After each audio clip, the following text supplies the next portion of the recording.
다른 사람과 의견이나 감정이나 생각에 대해서 자신도 그렇게 느끼는 그 기분을 가리켜서 공감한다, 이렇게 말을 합니다. 그리고 그런 공감을 가진 사람들을 가리켜서 공감대가 형성된 사람들, 이렇게 말을 합니다. 사마리아 한 여인이 우물가에서 예수님을 만나게 되고 그 만난 예수님을 믿게 되었습니다. 그러나 이 믿음은 한 사람의 믿음으로 그치지 않고 사마리아인들에게 공통된 공감대를 형성했습니다. 이 여인의 회개는 단순히 한 여성의 회개로 그친 것이 아니라 사마리아인들이 집단적으로 예수님께 나아가서 말씀을 듣고 믿게 되는 역사를 일으키게 되었습니다. 이것은 개인적인 회심이 아니라 집단적으로 삶을 바꾸고 새로운 신앙을 가지게 되는 회심이라고 할 수가 있을 것입니다. 구약 성경 요나서에서도 보게 되면 요나 선지자가 40일 후면 니느웨 성이 무너질 것이다 하는 그 선포를 들은 니느웨의 백성들이 임금은 물론이거니와 심지어 짐승들까지도 다 하나님 앞에 무릎 꿇고 회개하는 집단적인 회심의 모습을 보여주고 있는 것을 우리는 알고 있습니다. 이런 회개의 역사는 한국 교회사에서도 있었습니다. 1907년 대부흥의 시작인 평양 장대현 교회에서 이런 일들이 일어났습니다. 그해 1월 14일 선교사들의 설교로 시작된 부흥 사경회에서 당시 장로였고 신학생이었던 길선주 전도사가 회중들 앞에서 1년 전에 세상을 떠난 친구로부터 재산을 관리하도록 부탁을 받았으나 그 일부를 자신이 사치했다 하는 것을 고백하면서 일어난 회개의 역사는 청일전쟁 당시 자기 아들을 죽였던 한 여인이 살인죄를 고백을 하면서 회중들의 죄의 고백이 밤새도록 계속되었고 수많은 이들이 엄밀히 숨겼던 죄들을 하나하나씩 고백하기 시작을 했습니다. 교회 역사가였던 김양선 목사는 이때의 모습을 이렇게 기록하고 있습니다. 인간이 범할 가능성이 있는 모든 죄는 거의 다 고백되었다. 사람의 체면은 이제 다 잊어버리고 오직 이때까지 자기들이 배반했던 예수를 향하여 주여 나를 버리지 마옵소서라고 울부짖을 뿐이었다. 국법에 의해 처벌을 받던 또 그로 인해서 죽임을 당하던 그게 문제가 아니었다. 다만 하나님의 용서를 받는 것만이 그들의 유일한 소원이었다. 이렇게 기록하고 있습니다. 우물가 한 여인의 회개는 단순히 한 여인의 회개로 그치지 않고 동네 전체로 이어졌다 하는 것이죠. 그것은 그들의 마음속에 어떤 공통적인 죄의식과 불안이 자리 잡고 있었는데 이 여인의 회개가 그 시발점이 되었다 하는 것이죠.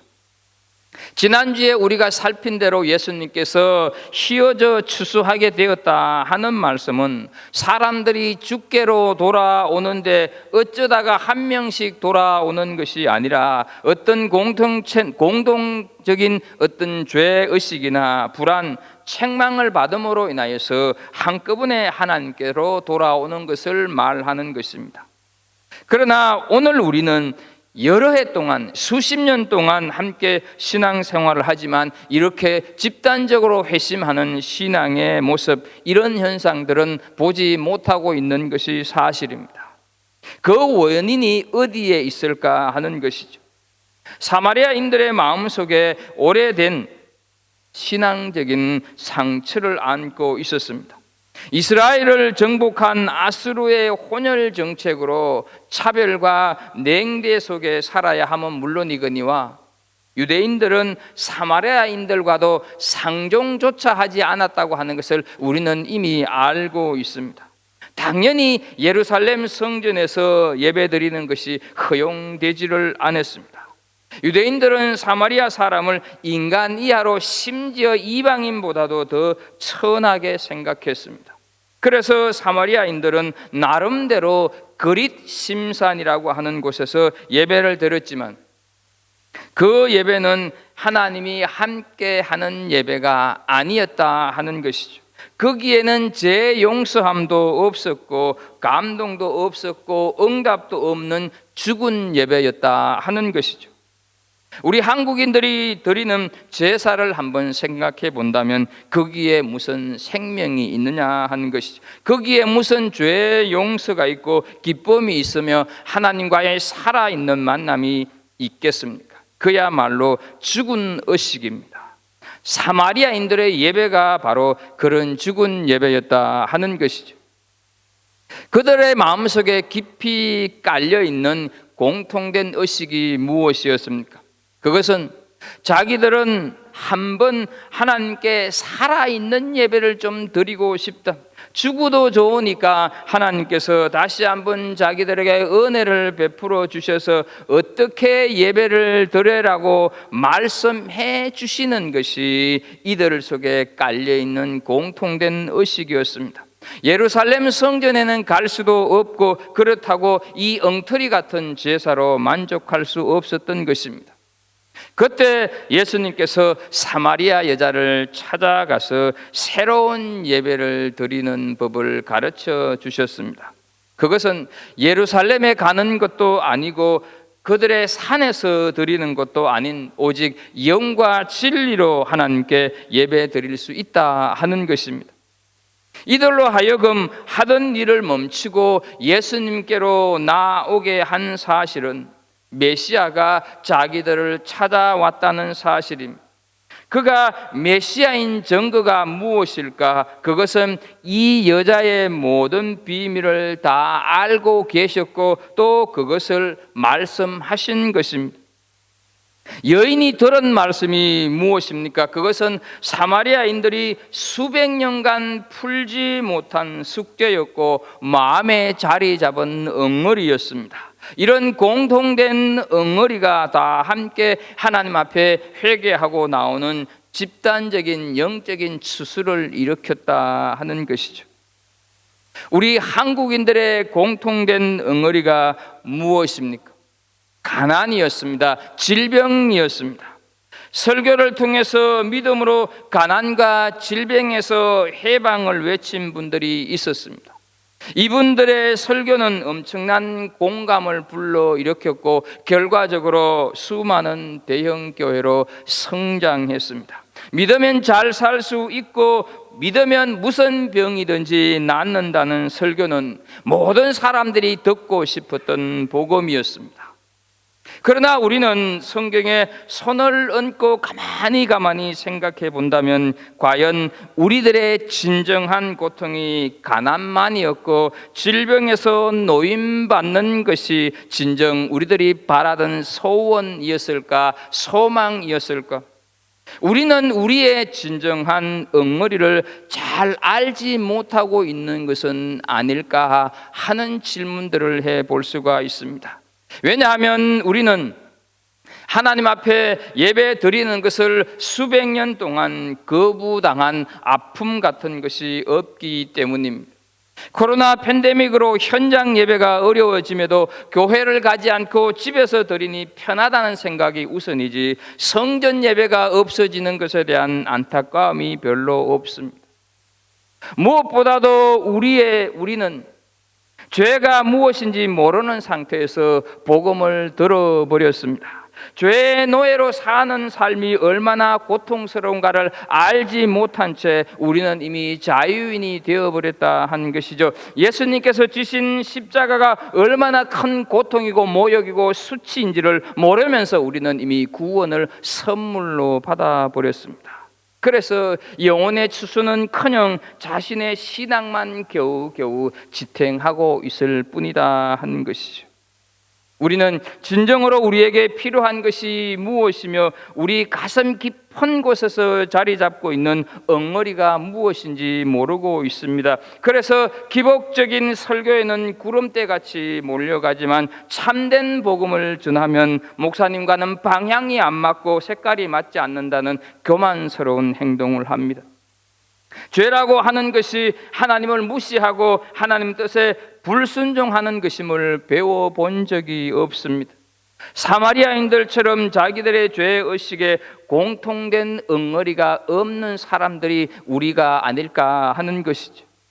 시편 24편 3절과 4절 말씀을 보게 되면 여호와의 산에 오를 자 누구며 그 거룩한 곳에 설 자가 누군고 곧 손이 깨끗하며 마음이 청결하며 뜻을 허탄한 데 두지 아니하며 거짓 맹세치 아니하는 자로다 말씀을 하고 있습니다. 오늘날 수많은 사람들이 진정 자신의 문제가 무엇인지 모르고 있습니다. 수백 년, 수천 년 한민족이 하나님 앞에 서지 못했었고 헛된 미신을 믿으면서 살아왔지만 그것을 아픔으로 생각하는 자들이 없다 하는 것이죠. 왜 그럴까? 그것은 교회가 나팔 소리를 제대로 내지 못해서 그런 것입니다. 지난 100년 동안 죄가 무엇인가 하는 것만 교회가 제대로 가르쳐 왔더라도 지금 엄청난 영혼의 추수를 거둘 수 있을 텐데 죄를 가르치지 않았기 때문에 교회는 지금 점점 주변으로 밀려나고 사람들로부터 인상을 찌푸리게 하는 대상이 되어가고 있는 세상이 되고 말았다 하는 것이죠. 그리스도인의 삶이 세상에서 어떠해야 한다고 하는 것을 가르치지 않고 교회 성장에만 급급하여서 예수 믿으면 축복받는다고 외친 결과가 지금의 상황을 초래하고 있는 것 아니겠느냐 하는 것이죠. 하나님 없이 사는 것이 죄라고 하는 것을 기억해야 합니다. 하나님께 온전한 영광을 드리지 않는 것이 죄라고 하는 것을 기억해야 합니다. 하나님께서는 그렇게 마구잡이로 살아가는 자들을 한 사람도 남김없이 반드시 불로 심판하실 것입니다. 우리 인간의 공통된 엉머리는 하나님 앞에서 쫓겨났다 하는 것입니다. 하나님 앞에 예배 드릴 수 없는 죄인이라고 하는 것이 우리 인간들이 가지는 공통된 엉머리입니다. 이것보다 더 큰 아픔이 어디 있을까? 우리는 단지 짐승보다 좀 더 나은 그런 존재들이 아니라고 하는 것을 기억해야 합니다. 우리는 하나님 앞에 서 있는 천사들보다 더 나은 자들이다 하는 것이죠. 그런데 그 존전에서 쫓겨난 사람들이 우리라고 하는 것을 기억해야 합니다. 우리의 진정한 필요가 무엇입니까? 그것은 다른 것이 아닌 하나님 앞에 다시 서는 것입니다. 내가 진정 하나님을 만나는 것, 그것이 정말로 우리의 진정한 필요가 된다 하는 것이죠. 그래서 우리에게는 참 구주 그리스도가 필요한 것입니다. 이 여인이 자신의 과거인 불륜을 고백하고 싶은 것은, 고백하는 것은 결코 유쾌한 일이 아닙니다. 죽으면 죽었지 숨기고 싶은 일일 것입니다. 그러나 모든 사람들 앞에서 자신의 부끄러운 죄를 낱낱이 고백했습니다. 왜 그렇습니까? 그것은 모든 사람들의 필요가 자기 개인적인 부끄러움보다 더 중요하다고 믿었기 때문입니다. 이 여인은 하나님께서 보내신 세상의 참 구주가 오신 것을 자기만 알면 안 되는 것을 깨달았습니다. 만약 자기만 안다면, 그래서 자신의 과거가 부끄러워 이 사실을 숨기면 한다면 수많은 사람들이 죽게 될 거라고 하는 사실을 알았던 것입니다. 물론 망설임도 있었을 것이고 성격적인 문제도 있었을 것입니다. 그러나 이제는 이런 것들을 생각할 수가 없었습니다. 그래서 그는 당장 동네로 뛰어들어갔습니다. 우리는 로마서 10장 14절에서 말씀하고 있는 듣지도 못한 일을 어찌 믿으리요, 전파하는 자가 없이 어찌 들으리요 하는 말씀을 적용하면서 이 여인의 심정을 이해할 수 있어야 할 것입니다. 거기서 모세가 예언한 세상에 참 구주가 오셨다, 우리에게 오셨다, 우리 동네에 오셨다, 나에게 오셨다, 이렇게 큰 소리로 알리게 되는 것입니다. 동네 사람들은 이 여자가 누구인지, 이 여자의 행실이 어떤지 다 알고 있어서 비웃을 뿐이고 별로 관심을 가지지 않으려고 했는지 모를 일입니다. 아마도 저 여인이 실성했는 모양이다 생각했을 수도 있습니다. 그러나 이 여인은 자기의 부끄러운 과거를 아랑곳하지 않고 다 고백했다 하는 것이죠. 여자의 솔직한 고백은 수많은 사람들이 마음속에 즉각적인 공감대를 불러일으켰습니다. 그래서 동네 사람들은 예수님께로 나왔다 하는 사실, 39절 말씀을 좀 보겠습니다. 여자의 말이 내가 행한 모든 것을 그가 내게 말하였다 정언하므로 그 동네 중에 많은 사마리아인이 예수를 믿는지라. 한 여인의 정언이 사건을 일으키고 있습니다. 여인에게 있던 죄의 장벽, 심리적인 장벽이 무너져 내리고 있는 것은 그 여인의 정언이 사마리아 사람들 속에 구원이라고 하는 사건을 일으켜내고 있고 이끌어내고 있는 것은 바로 세상의 참 구주이신 예수님 때문이다 하는 것을 우리는 알 수가 있습니다. 오늘 하나님께서는 왜 우리 같이 허물이 많은 자들을 복음 전하는 자로 삼았을까 하는 생각을 해볼 필요가 있습니다. 이왕이면 아무 죄가 없는 천사들을 통해서 복음을 전하게 하시지 않았을까? 만약 천사들이 복음을 전한다면 그것은 그냥 아름다운 소리로 그칠 것입니다. 어떤 의미입니까? 거기에는 살아있는 적용이 없기 때문입니다.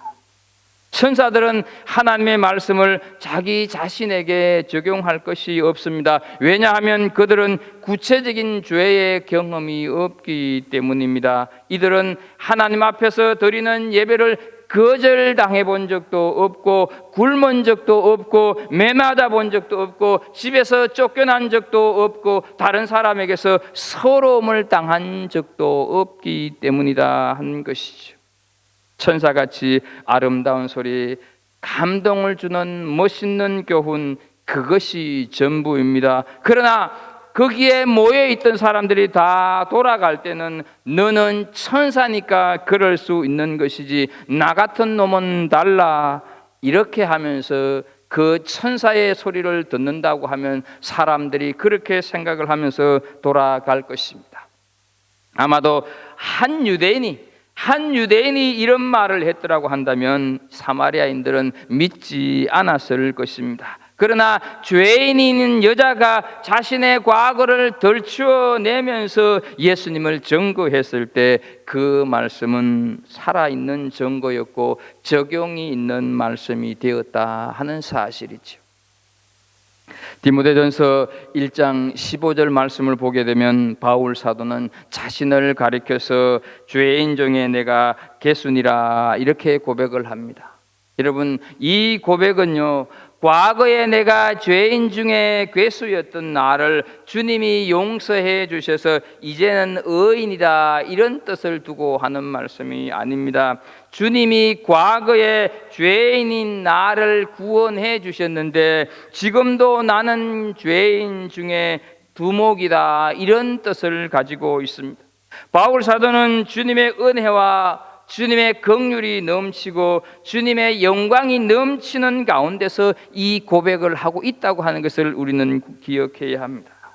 주님의 그 영광스러운 은혜 앞에 자신의 양심을 비추어 볼 때마다 자신은 죄인 중에 괴수지만 그럼에도 불구하고 자신은 이렇게 전도자의 삶을 살아가고 있다, 이렇게 고백을 하고 있는 것입니다. 사랑하는 우리 성도 여러분, 완전한 사람이 되어서 그리스도를 증거하려고 하지 마십시오. 오늘 사람들에게 필요한 것은 천사들에게 필요한 그리스도가 아니라 죄인들에게 필요한 그리스도라고 하는 것을 기억하십시오. 죄인이 본 그리스도, 죄인이 만난 그리스도, 바로 그분이 참으로 세상의 구주시기 때문인 줄로 믿습니다. 사람들은 자신이 죄인 되었을 때 만났던 예수님에 대해서 이야기하는 것을 별로 좋아하지 않습니다. 그러나 이 여인의 솔직하고 담대한 증거는 많은 사람들의 잠자던 양심을 깨웠습니다. 그들로 하여금 자기에게 오신 주님을 만나고 싶은 뜨거운 마음으로 불타오르게 했다 한 것이죠. 여자의 말을 들은 사마리아인들의 반응을 40절에서 좀 보겠습니다. 사마리아인들이 예수께 와서 자기들과 함께 유하시기를 청하니 거기서 이틀을 유하심에 말씀을 하고 있습니다. 여러분, 사마리아인들은 오늘 무슨 바쁜 일이 있으니 다음 기회에 예수님을 만나서 확인해야 되겠다 하는 식으로 기회를 넘기지 않았다 하는 사실이죠. 그들은 여인의 말을 듣자마자 예수님께로 나아갔고 예수님께 자신의 집에 좀 거하면서 더 말씀을 해 주시기를 간구했다 하는 것이죠. 그리고 예수님의 말씀을 들으면서 그 말씀으로 인하여서 믿는 자가 많아졌다 41절에서 말씀합니다. 그리고 믿는 이들이, 그 믿음을 가진 자들이 많아진 이들이 여자에게 하는 말이 42절에 나오고 있습니다. 그 여자에게 말하되 이제 우리가 믿는 것은 네 말로 말함이 이남이 아니니 이는 우리가 친히 듣고 그가 참으로 세상의 구주이신 줄 알미라 하였더라. 사마리아인들이 예수를 믿은 것은 여자의 간정이 너무너무 은혜스러웠기 때문이 아닌다 하는 것이죠. 여자의 경험이 너무 감격스러웠고 여자가 살아온 인생이 너무 기구했기 때문이 아닙니다. 그 여자의 간정은 오히려 더 형편없는 간정이었습니다. 그들이 예수님을 참 구주로, 세상의 구주인 줄 알았던 것은 여인의 간정 때문이 아니라 주님의 말씀을 듣고 직접 확인했기 때문이었다 하는 사실에 우리는 관심을 가질 필요가 있습니다. 세상에는 여러 기적이 있고 다른 종교에도 신비한 체험들이 많이 있다고 하는 것을 우리는 잘 알고 있습니다. 하나님도 때때로 사람을 부르기 위한 방법으로 기적을 사용하는 경우가 있습니다. 그러나 기적의 체험이 신앙의 근거는 아니라고 하는 것을 기억해야 합니다. 우리 기독교에도 분명 기적이 있습니다. 그리고 그 기적은 신앙에 기여하는 측면이 있을 수도 있습니다. 그런데 성경에서 말씀하는 기적이나 간정은 그 자체가 목적이 아니라고 하는 것을 기억해야 합니다. 예수님께서는 가나 혼인잔치에서 물로 포도주를 만드는 이적을 행하셨습니다. 그러나 그 가나 혼인잔치에서 있었던 사람들, 그런 기적을 봄에도 불구하고 사람들은 예수님을 믿지 않았습니다. 그러나 아무런 기적이 없었던 사마리아에서는 사람들이 예수님의 말씀을 듣고 믿었다 하는 것이죠. 여러분, 이것이 구원이라고 하는 것을 기억해야 합니다. 말씀만으로 예수님을 알게 되고 그분에게 나아갈 수 있는 것은 말씀 때문이었다 하는 것이죠. 그래서 이사야서 40장 8절 말씀을 보게 되면 푸른 마르고 꽃은 시드나 우리 하나님의 말씀은 영영이 서리라 말씀을 하고 있습니다. 이 여인은 마중물 역할을 하는 것으로 성경에서 사라지고 사마리아 사람들의 믿음이 드러나고 있는 것이 오늘 본문입니다. 마침내 사마리아 사람들에 의해서 예수님께서 세상의 구주시다 하는 사실이 알려지고 세상의 구주시다 하는 것이 고백되고 있습니다. 그런데 여러분, 우리는 오늘날 예수님이 세상의 구주라고 하는 것을 당연하게 여기고 있습니다. 맞습니다. 예수님은 세상의 구주입니다. 그러나 당시 사마리아인들이 42절에서 고백하는 세상의 구주에서 세상은 온 인간, 온 인류를 뜻합니다. 그리고 구주는 메시아 혹은 황제를 의미합니다. 결국 온 세상의 구주다 하는 이 말은 예수님께서 메시아일 뿐만 아니라 왕이라고 하는 고백을 사마리아인들이 하고 있다는 것이죠.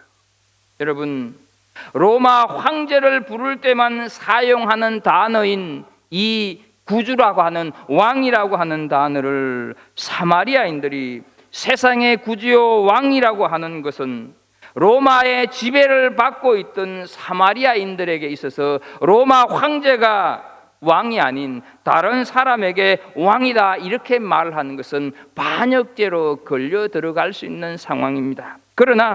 그러나 사마리아인들은 직접 예수님을 만나면서 권력에 조금도 두려워하지 않고 예수님은 유대인들만의 메시아가 아니라 온 세상을 구원하기 위해서 오신 하나님의 아들이심을 믿고 증거하고 있다 하는 사실이죠.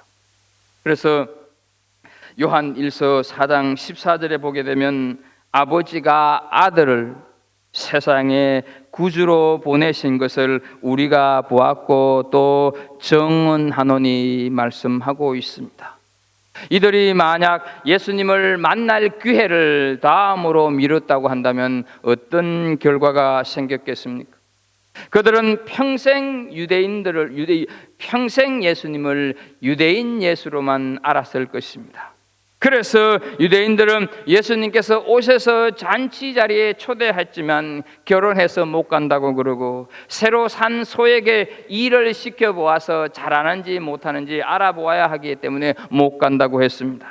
어떤 사람은 자기가 산 밭에 가서 그 밭을 돌아보아야 하기 때문에 못 간다고 하면서 오지 않았습니다. 그렇다면 여러분, 오늘 우리는 어떻습니까? 하나님의 진리를 직접 듣고 그것을 자기 것으로 소유하기 위하여서 말씀을 듣는 자리에 최우선적으로 나오는 사람, 이런 사람들이 점점 줄어들고 있다고 하는 것 우리는 기억해야 합니다. 대부분 다 다른 것이 더 급하다고 생각합니다. 말씀이 좋은 줄 알지만 다음 기회로 미룹니다. 예배가 우선이라고 하면서도 작은 일만 생겨도 예배에 빠지는 것은 당연시합니다. 이것은 예배가 우선이라고 하는 말을 스스로 거짓이라고 하는 것을 드러내는 것입니다. 말씀이 좋기는 하지만 다음에 들어도 충분하다 이렇게 생각을 합니다. 그러나 이번 기회를 놓치면 영원히 그런 기회가 오지 않을 수도 있다고 하는 생각은 하지 못하는 것입니다. 하나님께서 우리에게 진리를 주십니다. 그러나 절대로 하나님께서는 우리에게 억지로 주시지는 않습니다. 일단 주셨는데 다른 일을 핑계대면서 적극적이지 않을 때는 그 진리가 다른 사람에게로 넘어간다고 하는 것을 기억해야 합니다. 하나님께서는 하나님 당신의 말씀이 우리에게서 최고의 위치에서 받아들여지기를 원하신다고 하는 것을 우리는 기억해야 합니다. 말씀을 듣고 있는 사마리아인들의 열성을 한번 보십시오. 그것도 부족하다고 느껴서 주님을 자기 마을로, 자기 집으로 영접하여서 말씀을 더 듣고 있습니다. 그리고 나서 진심으로 예수님을 주라고 고백하고 있는 사마리아인들의 모습을 우리는 볼 필요가 있습니다. 어떻게 하면 말씀을 안 듣고 덜 들으려고 하는 우리와 너무너무 비교가 되지 않습니까? 여러분, 로마서 10장 17절에서 말씀합니다. 그러므로 믿음은 들음에서 나며 들음은 그리스도의 말씀으로 말미암았느니라 말씀하고 있습니다. 진리를 다른 사람의 값싼 간정에 기초하지 않기를 바랍니다.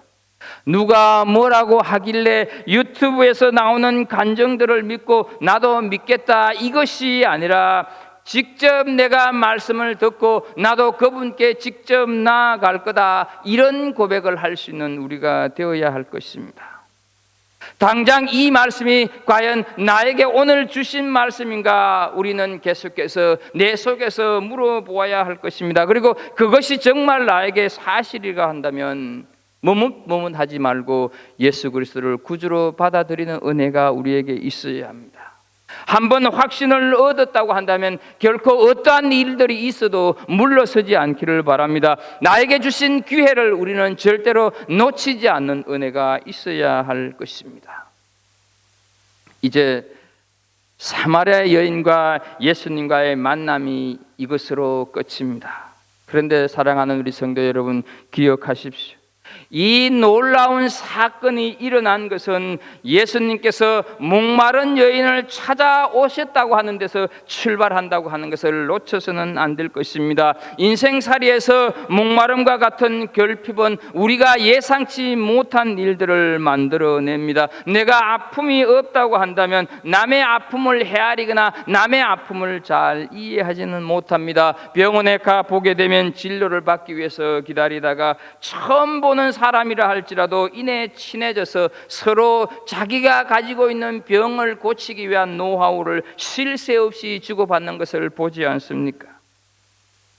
아픔과 슬픔이 서로의 공감대를 형성하고 있기 때문입니다.